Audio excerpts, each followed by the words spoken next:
Buenos días, hermanos, y como cada día agradeciendo a Dios por la oportunidad en que me da para poder meditar la palabra de Dios.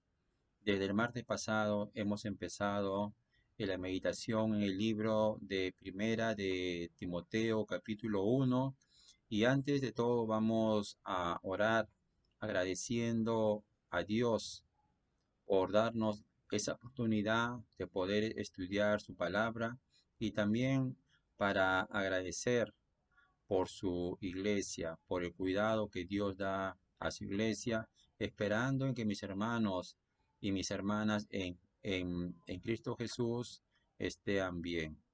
Gracias a Dios, ya muy pronto nos vamos a poder congregar tomando todas las medidas de prevención en este tiempo de pandemia, pero felices de volvernos a ver, aunque no va a haber abrazos, no podemos darnos ósculo santo, pero sé que con vernos eso va a ser mucha alegría y de compartir juntos en el templo, alabando y meditando la palabra del Señor. Vamos a orar, hermanos. Señor, Padre que estás en los cielos, agradecidos estamos por este momento, Señor, por la oportunidad en que tú nos das para poder meditar en tu palabra, Señor mi Dios, para poder estudiarla, Padre, porque porque es palabra tuya, Señor, y tiene grandes enseñanzas para nuestras vidas, Señor, para que nosotros ya no seamos niños, sino seamos hombres y mujeres maduras, preparados para poder servirte, preparados para poder servir a nuestro prójimo. Y así, Señor, te damos las gracias y oro por cada uno de mis hermanos en Cristo Jesús. Oro por los pastores, también Pastor Máximo, el Pastor Rubén. Oro por los encargados de los diferentes ministerios que aún en este tiempo de pandemia siguen trabajando. Todos seguimos trabajando para la obra del Señor y hay mucho que hacer. Gracias, Padre, te doy y así, Señor, oro dándote gracias en el nombre bendito de Jesús, nuestro Salvador. Amén. Ahora les invito, hermanos, por favor, que abran la palabra de Dios en Primera de Timoteo, capítulo 1. Vamos a dar lectura desde el versículo 3 hasta el versículo 11. Dice la palabra del Señor: Como te rogué que te quedases en Éfeso cuando fui a Macedonia, para que mandases a algunos que no enseñen diferente doctrina, ni presten atención a fábulas y genealogías interminables que acarrean disputas, más bien que edificación de Dios, que es por fe. Así te encargo ahora, pues el propósito de este mandamiento es el amor nacido de corazón limpio y de buena conciencia, y de fe no fingida, de las cuales cosas, desviándose de algunos, se apartaron a vana palabrería, queriendo ser doctores de la ley, sin entender ni lo que hablan ni lo que afirman. Pero sabemos que la ley es buena si uno la usa legítimamente, conociendo esto, que la ley no fue dada para el justo, sino para los transgresores y desobedientes, para los impíos y pecadores, para los irreverentes y profanos, para los parricidas y matricidas, para los homicidas, para los fornicarios, para los sodomitas, para los secuestradores, para los mentirosos y perjuros, y para cuantos se opongan a la sana doctrina, según el glorioso evangelio del Dios bendito, que a mí se me ha sido encomendado. Hoy vamos a continuar con el estudio que iniciamos la semana pasada o el martes pasado. Vamos a seguir estudiando. El título de esta meditación se llama Advertencia contra los falsos maestros de la ley. Sí, hermanos, advertencia contra los falsos maestros de la ley. La semana pasada vimos sobre cómo Pablo encomienda a Timoteo a que se quedara en Éfeso, pastoreando, enseñando. ¿Y qué les dijo? Y le dijo a Timoteo, le dio una orden, le dio un mandato que Timoteo voluntariamente obedeció. ¿Qué le mandó? Dice a que no enseñen, que no enseñen diferente doctrina. Timoteo, fíjate, Timoteo, cuida el rebaño, que no ingrese otra doctrina que solamente es de Cristo. Solamente la única doctrina verdadera, genuina, es la doctrina de Cristo. Porque otros traen fábulas y traen genealogías interminables que solamente dice la palabra de Dios que acarrean disputas. Solamente piensan de que la salvación, hermanos, es por obras, pero no, hermanos. La salvación solamente es por gracia y la edificación de Dios dice que es por fe. Y esto lo encargó a Timoteo. Y hoy vamos a continuar el estudio en el versículo 5. Dice la palabra del Señor, pues el propósito de este mandamiento es el amor, nacido de corazón limpio y de buena conciencia y de fe no fingida, de las cuales cosas, desviándose de algunos, se apartaron a vana palabrería, queriendo ser doctores de la ley, sin entender ni lo que hablan ni lo que afirman. ¿A qué mandamiento, hermano, se refiere el apóstol Pablo? Según el contexto, se refiere al mandamiento que le imparte a Timoteo para que mande a ciertos hombres a que no enseñen diferente doctrina. El avance de las fábulas y genealogías interminables serían la causa por el cual el amor nacido de corazón limpio iba a ser alterado. Y por esta razón el apóstol Pablo provee este mandamiento. La meta de predicar la verdad y advertir contra el error es llamar los seres humanos a la salvación. Voy a repetir, hermano, ya. La meta de predicar la verdad y advertir contra el error es llamar a los seres humanos a la salvación verdadera, lo cual produce amor a Dios que brota de un corazón purificado, una conciencia limpia y una fe genuina. Dios creó al ser humano con una conciencia, ¿no? Y la conciencia, hermano, que es la facultad que le permite juzgarse a sí mismo, debido a que Dios ha escrito su ley en el corazón del hombre. Esto lo dice Romanos capítulo 2, versículo 15. El hombre conoce el parámetro básico de distinción entre el bien y el mal. Tan pronto viola ese parámetro, su conciencia produce culpa y la misma actúa como un sistema de alarma de la mente porque produce temor, culpabilidad, vergüenza y duda como advertencia sobre un peligro que amenaza el bienestar del alma. Por otro lado, si un creyente hace la voluntad de Dios, goza de la afirmación, la seguridad, la paz y el gozo de una conciencia buena.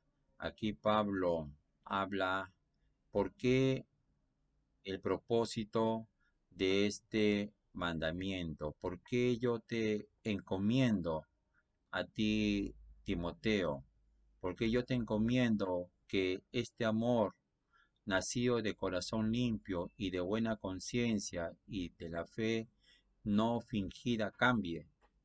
¿Por qué, hermanos? Porque habían falsos maestros que llevaron vana palabrería y muchos de ellos se dejaron llevar. ¿Y qué es la vana palabrería? Cuando hablan de de vana palabrería, se refiere al lenguaje que se emplea sin objetivo definido en mente ni un fin lógico. Son palabras irrelevantes que no producen algo espiritual o edificante para los creyentes. Son palabras que carecen de valor, pero muchos hombres se dejan seducir por estas palabras. Muchos hombres han caído, muchos hombres se han apartado de la palabra de Dios porque se han dejado engañar por estas palabras que se escuchan bonito, pero no tienen un fin, no tienen un propósito. Dice, ¿y quiénes traen estas vanas palabrerías? Dice, dice la palabra de Dios, queriendo ser doctores de la ley. Los falsos maestros querían el mismo prestigio que gozaban los rabinos judíos, pero no les interesaba en absoluto el aprendizaje verdadero de la ley, ni su enseñanza fiel a otros. Vayámonos a leer, o vamos a leer un poco más adelante, a ver, primera de Timoteo capítulo 6, del verso 3 al verso 5, dice la palabra de Dios. Si alguno enseña otra cosa y no se conforma a las sanas palabras de nuestro Señor Jesucristo y a la doctrina que es conforme a la piedad, está envanecido, no sabe nada y delira acerca de cuestiones y contienda de palabras, de las cuales nacen envidias, pleitos, blasfemias, malas sospechas, disputas necias de hombres corruptos de entendimiento y privados de la verdad, que toman la piedad como fuente de ganancia. Dice Pablo, apártate de los tales. Apártate de estos hombres charlatanes. Apártate de estos hombres que se creen doctores de la ley. No, pero lo hacen por algo, hermanos. Algo ganan. Y dice en Mateo capítulo 23, vamos a leer desde el versículo 5 al versículo 7. Dice la palabra de Dios, antes hacen todas sus obras para ser vistos por los hombres, pues ensanchas sus filanterías y extienden los flecos de sus mantos y llaman los primeros asientos en las cenas y las primeras sillas en las sinagogas y las saturaciones en las plazas y que los hombres le llamen rabí, rabí. Estos hombres solamente piensan en ellos mismos, solamente piensan en ser reconocidos, piensan en tener el respeto por las personas, pero están alejados de Dios. En lugar de esto, impusieron a los creyentes en Éfeso una herejía legalista que ofrecía una, una supuesta salvación por obras. Solamente estos doctores de la ley, estos falsos maestros de la ley, solamente enseñaban que la salvación se ganaba por obras. Pero nosotros sabemos que la salvación no es por obras, sino la salvación es por gracia, teniendo fe en Cristo Jesús. El verso 8 dice, 1 Timoteo 1:8, Pero sabemos que la ley es buena si una la usa legítimamente. ¿A qué ley se refiere Pablo? Podemos hacer una pregunta, ¿no? Pablo afirma que la ley es buena si uno la utiliza legítimamente, es decir, en correspondencia con la intención con lo que, con la que ha sido promulgada. La ley es buena o útil porque refleja la voluntad santa de Dios y sus parámetros justos y porque cumple su propósito de mostrar a los pecadores su pecado. Sí, hermano, la ley tenía un propósito. ¿Y cuál era su propósito? Mostrar a los pecadores su pecado. Esto lo podemos encontrar en Romanos capítulo 3, versículo 19. Y también, ¿qué cosa mostraba la ley? También mostraba y su necesidad de un Salvador. En la ley podemos encontrar en que Dios ama al mundo. Por eso Dios envió a su Hijo Jesús para que sean salvos por medio de él. Esto lo dice en Gálatas capítulo 3, versículo 24. La ley obliga a las personas a reconocer que son culpables de desobedecer los mandatos de Dios. Por esa razón condena a toda persona y sentencia a todos los seres humanos al infierno. Esto podemos verlo en Romanos 3, 19 y 20. La Biblia enseña que dicha ley ha sido clavada en la cruz. Voy a repetir, hermano, ya. La Biblia o la palabra de Dios enseña que dicha ley ha sido clavada en la cruz y quitada de en medio. Según la doctrina de Cristo, la ley de Moisés no puede justificar a nadie. El apóstol Pablo simplemente está enfatizando que la ley es buena y práctica y que se había dado para un buen propósito, el cual explica en los versículos 9 y 10 que lo vamos a ver más adelante.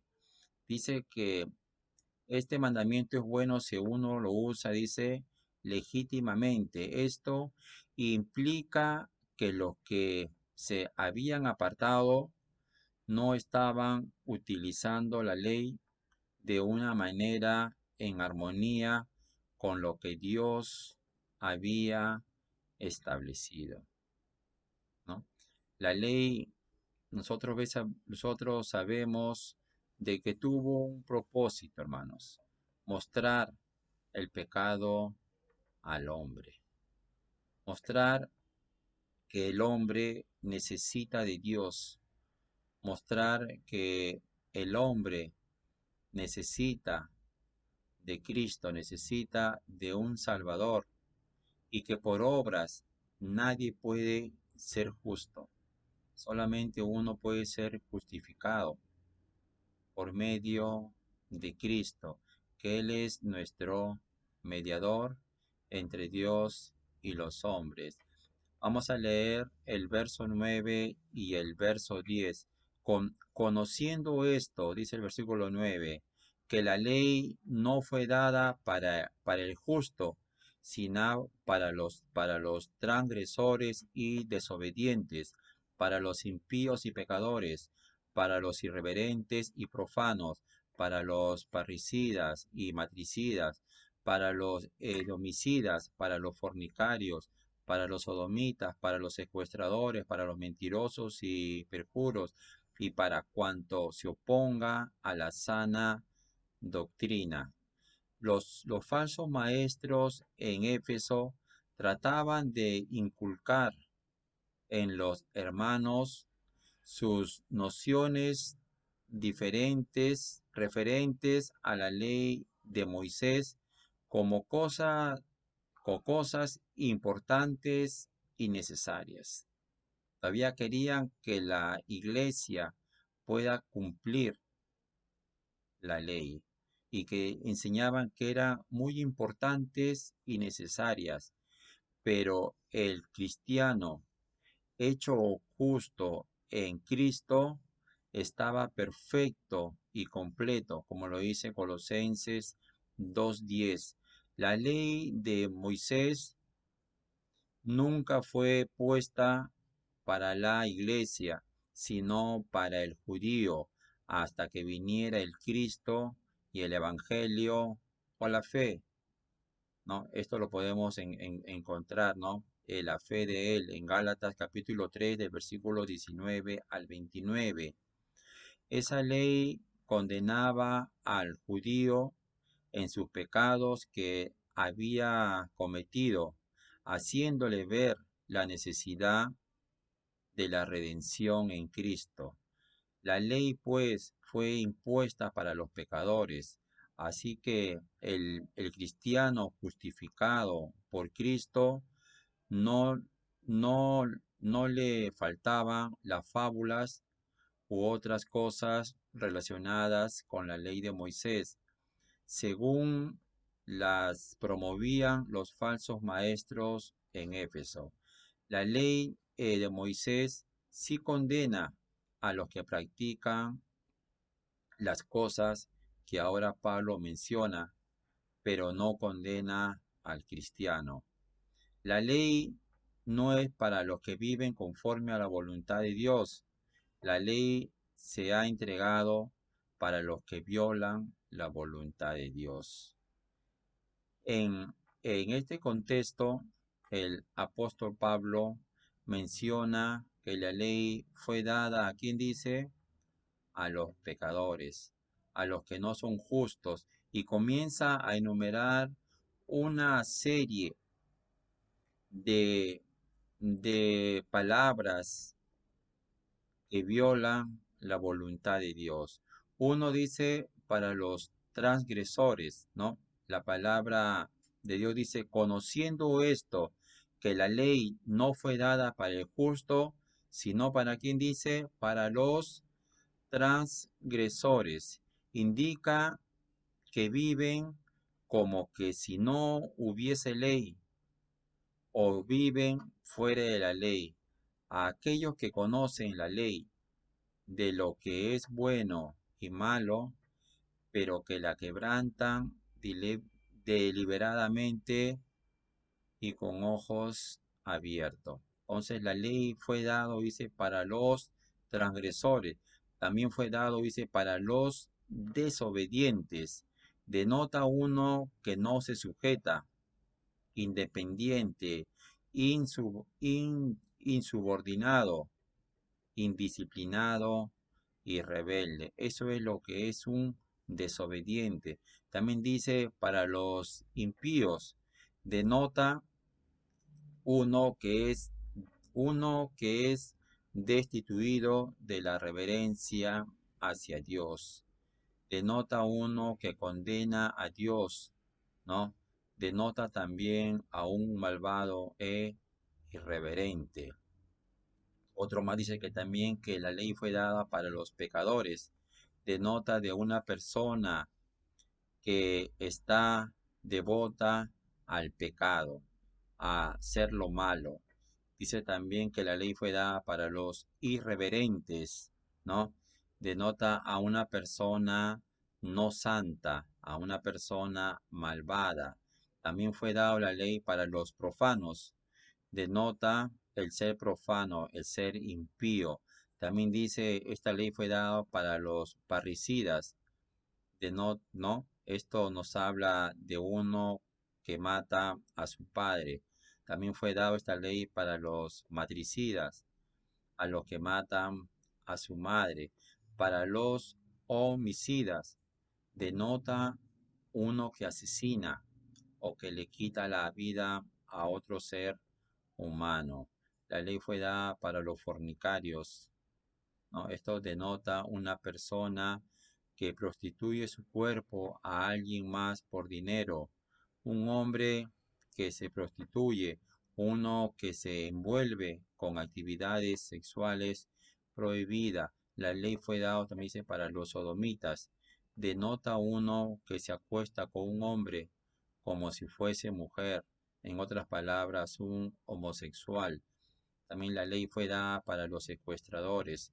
Denota uno que esclaviza, uno que vende esclavos, uno que reduce a las personas a ser un esclavo, uno que roba los esclavos de alguien más para venderlos. Esta ley también fue dada para los mentirosos. Denota uno que rompe la fe, un hombre falso e infiel, ¿no? O sea, un falsificador. Denota también para, dice la palabra de Dios, la ley fue dada para un perjuro. Denota uno que miente o presenta algo falso cuando se encuentra bajo juramento. Mira, hermanos, todo lo que, todo lo que la palabra de Dios que dice que esta ley, la ley de Moisés, no fue dado para el justo, sino fue dado para todos esta serie de nombres que hemos visto, ¿no? Que hemos visto cada uno de ellos, ¿no? Pero dice, y para cuanto se oponga a la sana doctrina, y no solamente para los transgresores, desobedientes, impíos, pecadores, irreverentes, profanos, parricidas, matricidas, homicidas, fornicarios, sodomitas, secuestradores, mentirosos, sino también para todos los demás pecados que hay, para cuantos se opongan a la sana doctrina, incluye todos los pecados que el hombre puede practicar y que está en conflicto con la palabra de Dios. Esta sana doctrina es la que Pablo predicaba y que es sana porque la recibió de Cristo y por autoridad de Cristo la predicaba. Cristo predicó la palabra de Dios porque Cristo le dio la autoridad para que pueda llevar su palabra. Es la misma palabra que ha de ser predicada. Lamentablemente hoy en día, muchos se burlan del término sana doctrina. Hermanos, esta palabra se encuentra en la Biblia varias veces y por consiguiente debemos atender a lo que Dios nos quiere decir por medio de ella. Hoy, más que nunca, debemos enfatizar la sana doctrina de Cristo al pueblo de Dios, el cual está siendo atacado por medio de falsas doctrinas y opiniones de hombres que desean destruir la sana doctrina de nuestro Señor Jesucristo. Por eso, hermanos, es que debemos de estudiar la palabra de Dios. Si conocemos la verdad de Dios, nadie nos puede traer otras palabras y decirnos que es de Dios, porque si conocemos la verdad, la mentira lo vamos a reconocer fácil, lo vamos a identificar. Por eso, hermanos, tenemos que meditar, estudiar la palabra de Dios.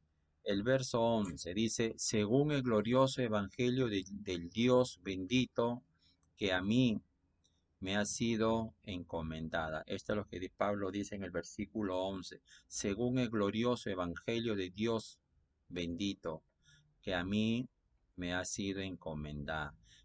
La predicación del evangelio glorioso de Cristo había sido encomendada a los apóstoles como también a Pablo, escribiendo al evangelista a Tito, le recuerda que la predicación de la palabra de Dios se había encomendado al apóstol. Lo dice en Tito capítulo 1, versículo 3.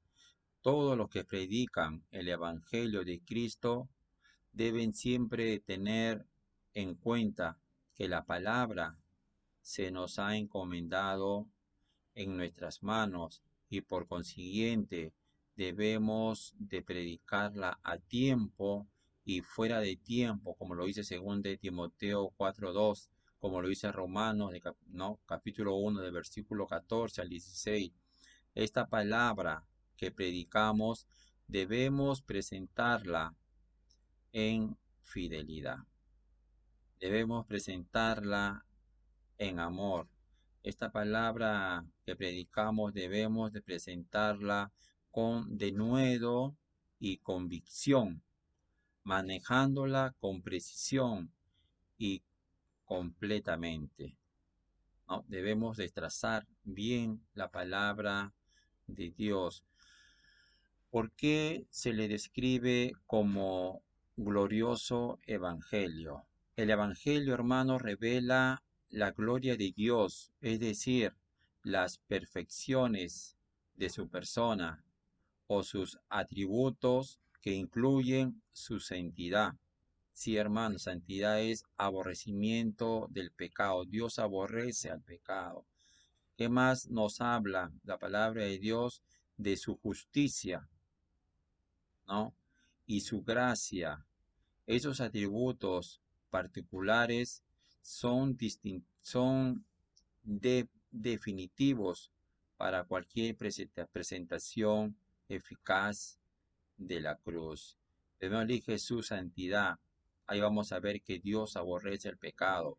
También nos habla sobre su justicia, exigencia justa del castigo por las violaciones a su ley. Dice la palabra de Dios que la paga del pecado es muerte. Y también nos habla y su gracia. Nos habla del perdón del pecado. Nos habla de la gracia, de el favor que hace Dios por nosotros, en lo cual nosotros merecemos la muerte por el pecado, pero Dios nos da su gracia, nos da la salvación de gratis, pero tan solamente debemos de creer en Cristo Jesús como nuestro Salvador. El Evangelio es el medio por el cual tenemos la oportunidad de gozar de la gloria de Dios en el cielo. El Evangelio glorioso de Dios trata con lo que nuestro Señor Jesucristo hizo en la cruz del Calvario por los hombres, dándoles la oportunidad de tener la esperanza de la vida eterna. Hermanos en Cristo, les animo a que, por favor, cuidemos el Evangelio glorioso de Dios para que no sea contaminado o pervertido con las doctrinas y opiniones de hombres. Amén, hermanos. Entonces no hay que escuchar a fábulas ni genealogías de hombres, genealogías interminables, ¿no?